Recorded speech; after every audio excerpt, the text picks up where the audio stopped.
جزاک اللہ خیر. جی بہت شکریہ نازیہ بیگم. اگلا ہینڈ ریز ہے سلیم سر کا. جی قرض حسن کیا ہے؟ تو قرض حسن یہ ہوتا ہے کہ اللہ کی راہ میں جو بھی ہم مال، پاک مال، اپنا حلال مال دیتے ہیں اسے قرض حسن کہا جا سکتا ہے، جو کہ بنا کسی ایکسٹرا فائدے کے دینا ہوتا ہے اللہ کی راہ میں. تو اللہ کی راہ میں دینے سے کیا ہوتا ہے؟ قرض حسن دینے سے فائدہ کیا ہوتا ہے؟ تو دیکھیے یہاں پہ اللہ کی راہ میں دینے سے تو یہ ہوتا ہے کہ یہاں پہ آیت نمبر 17 میں جو بتایا گیا ہے، اگر تم اللہ کو اچھا قرض دو تو وہ تمہیں کئی گنا بڑا کر دے گا. تو اس بات سے یہ پتہ چلتا ہے کہ اللہ تعالیٰ کو اگر ہم قرض حسنہ دیں گے تو اس کا بدل ہمیں اللہ تعالیٰ کئی گنا بڑا کر دے گا، جو اپنے وہم و گمان میں بھی نہ ہوگا. اور اللہ تعالیٰ اس کے ذریعے سے کیا کرتا ہے کہ اپنے جو قصور ہیں، گناہ ہوتے ہیں، اس کو معاف بھی کر دیتا ہے. اور اللہ بڑا غفور رحیم ہے. جیسا کہ قرض حسنہ کے تعلق سے کچھ اور بھی باتیں بھی یہ ہو سکتی ہے کہ سمجھو کسی نے پانی کے سبیل یا کنواں کھود دیا، کسی بچے کو دین سکھانے کے لیے جو بھی ایکسپنسز ہوتا ہے اس میں خرچ کر دیا، یا کسی بندے نے مسجد بنانے کے لیے خرچ کیا، یا جس کی بھی کوئی مصیبت ہے وہ مصیبت ہٹانے کے لیے اس کو کسی نے اگر دے دیا تو وہ کہاں پہ جائے گا؟ تو وہ قرض حسن میں ہی جائے گا، کیوں تو بندے سے واپس لینے والے نہیں ہیں. تو اس کا تو اللہ تعالیٰ ہی اجر و ثواب دیتا ہے. اور پھر ہم یہ بھی جانتے ہیں کہ ایک کے بدلے میں اللہ تعالیٰ 10 دیتا ہے، اور رمضان میں یہ کہا جاتا ہے کہ ایک کے بدلے میں ہمیں 70 درجے زیادہ ملتا ہے. لیکن یہاں پہ تو اللہ تعالیٰ یہ بتا رہا ہے کہ کئی گنا میں بڑھ کر دوں گا. تو اس سے یہ معلوم ہوتا ہے کہ اللہ تعالیٰ بڑا غفور الرحیم ہے، وہ ہمیں انگنت دے گا جس کی ہم کوئی گنتی بھی نہیں کر سکتے. جزاک اللہ. جی بہت شکریہ. اب سبھی لوگوں کا بہت شکریہ پارٹیسپیٹ کرنے کے لیے. اب چلتے ہیں اس کوشچن نمبر 4 کے فائنل آنسر کی طرف. جی السلام علیکم. وعلیکم السلام. الحمدللہ اس کا آنسر تو صحیح آ چکا ہے کہ جو قرض حسنہ ہے وہ اچھا قرض، یعنی کہ اچھا قرض، اور جو صرف خالص نیکی اور بھلائی کے جذبے سے ارادے سے کسی کو دیا جائے، جس میں دینے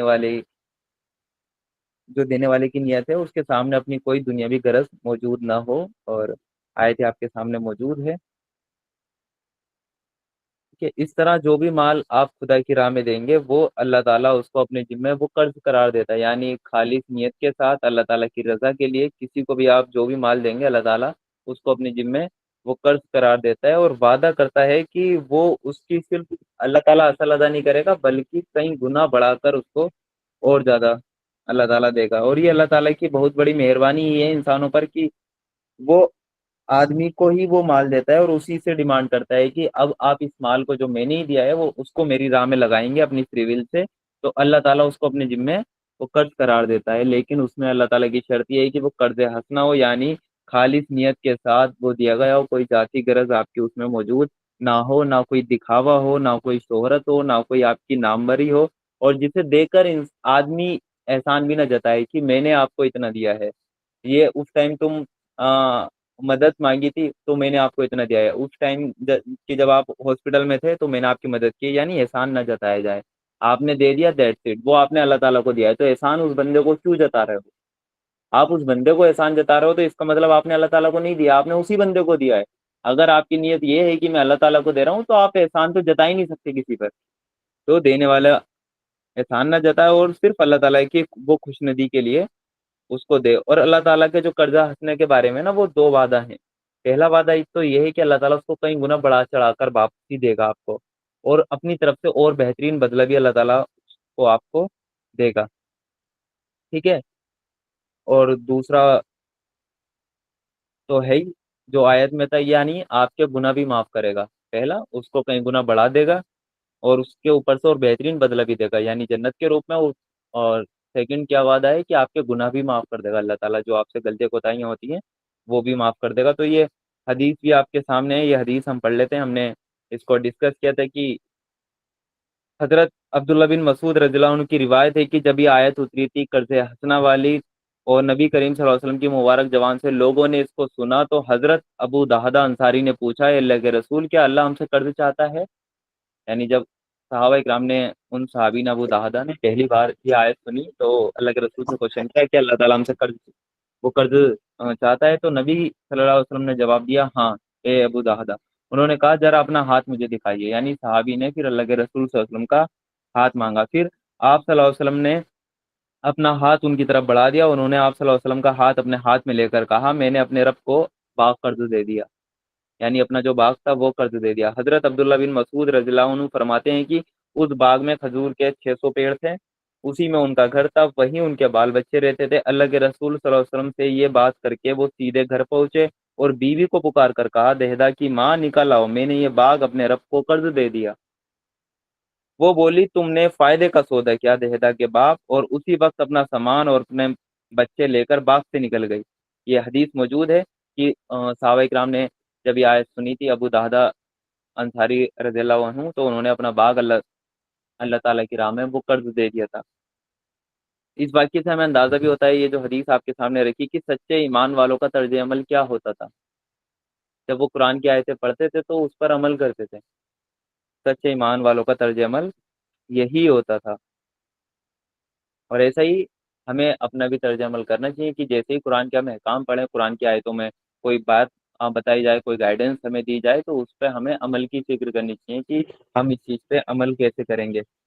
اور اسی سے یہ بات بھی سمجھ میں آتی ہے کہ وہ کیسا اچھا قرض ہے جسے کئی گنا بڑھا کر اللہ تعالیٰ واپس دے گا، اور اس پر بہترین بدلہ اللہ تعالیٰ نے دینے کا وعدہ کیا ہے۔ تو وہ یہی بہترین قرض ہے کہ اللہ تعالیٰ کے دین کی سربلندی کے لیے انسان اپنے رب کو قرض دے، کیونکہ یہ دین کس کا ہے؟ اللہ تعالیٰ کا۔ اس کو دنیا میں سربلند کرے گا اللہ تعالیٰ، چاہے تو ایک سیکنڈ میں سربلند ہو جائے، اسے انسانوں کی ضرورت نہیں ہے، لیکن اللہ تعالیٰ کے پلانس ہیں، اس کی حکمت ہے کہ وہ انسانوں میں سے ایک گروہ کو اٹھاتا ہے، حق والوں کو اٹھاتا ہے، اور باطل کا سر اسی حق والے گروہ سے وہ کچلتا ہے۔ اس لیے اللہ تعالیٰ حق پسند لوگوں سے کہتا ہے کہ میرے دین کی سربلندی کے لیے اپنی جان بھی لگائیں، اپنا مال بھی لگائیں، اور اس کو اللہ تعالیٰ وہ قرض قرار دیتا ہے اپنے ذمے جو بھی آپ اللہ تعالیٰ کے دین کی سربلندی کے لیے لگائیں گے، اور اللہ تعالیٰ نہ صرف اس کی اصل واپسی کرے گا بلکہ اس کو کئی گنا تک، سورہ بقرہ میں آتا ہے 700 گنا تک بڑھا کر آپ کو دے گا، اور اس میں بہترین بدلہ بھی اور اپنی طرف سے بھی دے گا، اضافہ بھی دے گا، اس کو بھی بڑھائے گا، اضافہ بھی دے گا، اور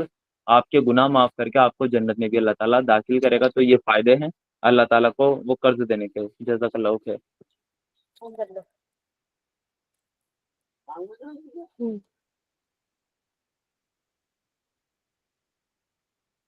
جی بہت شکریہ، پتہ نہیں فون کر لو۔ جی بہت شکریہ۔ اور جیسے کہ آپ لوگ جانتے ہیں کہ بیت المال کی اناؤنسمنٹ ہو چکی ہے، اور ابھی ہمارے جو اخراجات جتنے ہیں ہمارے 20,000 آپ لوگوں کے اپروکس آپ لوگوں کو بتایا گیا ہے چارج، اور وہ ابھی پورے نہیں ہوئے ہیں، کمپلیٹ نہیں ہوئے ہیں، آدھے بھی نہیں ہوئے ہیں۔ تو اگر کیونکہ ہم دیکھ رہے ہیں ہم صرف اکیڈمی میں اس کا پروموشن کرتے ہیں، تو آپ لوگوں سے گزارش کی جاتی ہے کہ اگر آپ لوگوں کے کوئی جاننے والوں میں جو آپ لگے کہ وہ قرض حسن دے سکتے ہیں اکیڈمی میں، تو وہ ضرور دے سکتے ہیں۔ تو آئیے دعا کر لیتے ہیں، دعا کے بعد انشاءاللہ پھر ونرز کی اناؤنسمنٹ کی جائے گی۔ تو میں گزارش کروں گی سسٹر سے کہ وہ دعا کرا سکتے ہیں۔ جی الحمدللہ رب العالمین، الصلاۃ والسلام علیک یا رسول اللہ، الصلاۃ والسلام علیک یا حبیب اللہ، الصلاۃ والسلام علیک یا نبی اللہ، یا ارحم الراحمین، یا ارحم الراحمین، یا ارحم الراحمین، یا ربنا یا ربنا یا ربنا، اللہم حاسبنی حساب یسیرا، اللہم حاسبنی حساب یسیرا، ربنا آتنا فی الدنیا حسنۃ وفی الآخرۃ حسنۃ وقنا عذاب النار، یا مقلب القلوب ثبت قلبی علی دینک، ربنا لک الحمد کما ینبغی لجلال وجہک وعظیم سلطانک، ربنا تقبلنا منا انک انت السمیع العلیم واتوب الیک انک انت التواب الرحیم، ربی یسر ولا تعسر وتمم بالخیر وبک نستعین یا فتاح، ربی زدنی علما، ربی زدنی علما، ربی زدنی علما، اللہم فقینی فی الدنیا، سلام قولا من رب الرحیم، سلام علی نوح